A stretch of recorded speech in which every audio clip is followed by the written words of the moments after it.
To whom did the prediction really refer? The first week of the new year in 1964, Jerry Banks and Ed Miller set out to find a mysterious old woman who reportedly lived in a house trailer just west of Hollywood, Florida. They were looking for this strange old woman as the result of stories that they had heard concerning her uncanny ability to foresee the future. In their own investigation of supernatural happenings, young Jerry Banks and Ed Miller had amassed a staggering collection of unexplainable events. They always sought to add still another new and different story or series of stories to their collection. But little did they realize that the experience they were about to encounter that week would have such a tremendous impact upon their lives. It was on the evening of January 6th when the two men finally located the house trailer in which old Mrs. Martha lived.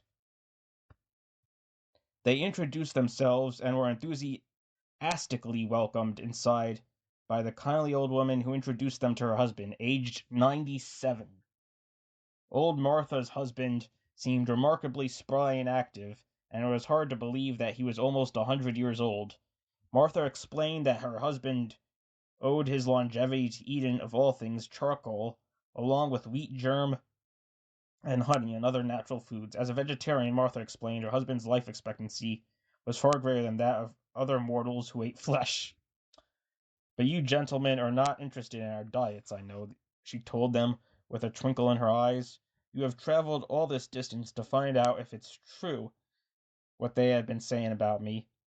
If you'll just be seated, perhaps, I may be of some help to you. Although Ed and Jerry had not mentioned a single word about the purpose of their visit, Martha proceeded to tell them many personal things about themselves. This, to Ed and Jerry, was not particularly impressive. They had known and visited many clairvoyants of their time, and had listened to many others who told them things about themselves. After a while, old Martha closed her eyes and said in her thick Swiss accent, Mr. Mueller, she persisted in addressing Ed Miller as Mr. or Herr Mueller. Exactly 1 year from today, your wife will have very serious heart difficulties. These difficulties of the heart will become unbearable to her and will create much distress to all your loved ones. Remember the date, exactly 1 year from today. Awed by the conviction in her tone, Ed and Jerry exchanged glances. The prediction did not sit well with them, and later, during the long drive back to their homes in Miami, Ed turned to Jerry and said, I don't know why, but I have an eerie feeling about what she said. Jerry fired an amusing glance at Ed. Don't tell me you believe what she said. We both know your wife never had a sick day in her life, and heart trouble, that's out of the question. Ed, however, was not convinced. He stared vacantly out of the window and in a hollow voice said, That's not what I mean. I had the strangest feeling, in fact, I know she was talking about me. She meant that something was going to happen to me. Jerry's mouth opened with incredulity.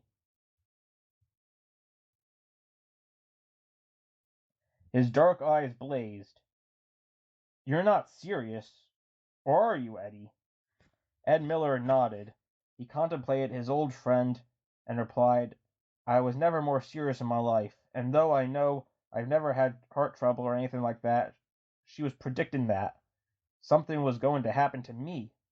Jerry kept his thoughts to himself. He recalled how the old woman had spoken to them. He recalled every detail of the interior of that house trailer. The way the old man sat at the table with a nutcracker, breaking off bits of charcoal and nibbling on them as he watched old Martha, nodding approvingly and accepting everything she was saying as a matter of fact. He recalled, too, how the old man, upon seeing them outside to their car, had patted Ed on the back and said, My Martha is never wrong. Yes, sir, never is Martha wrong. Jerry forced his thoughts to return to the present. He smiled at Ed and changed the topic of conversation. Before long, the subject was forgotten. In the month of December 1964, Ed was stricken with a heart attack, the first he had ever had in his life. On the morning of January 6th, at exactly 4 a.m., 1965, 1 year to the date when old Martha had made her veiled prediction, Ed Miller passed away in his sleep.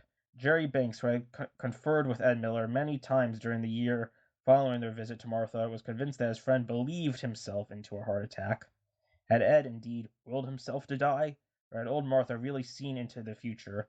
As for Ed's widow, as far as anyone knows, she is enjoying perfect health.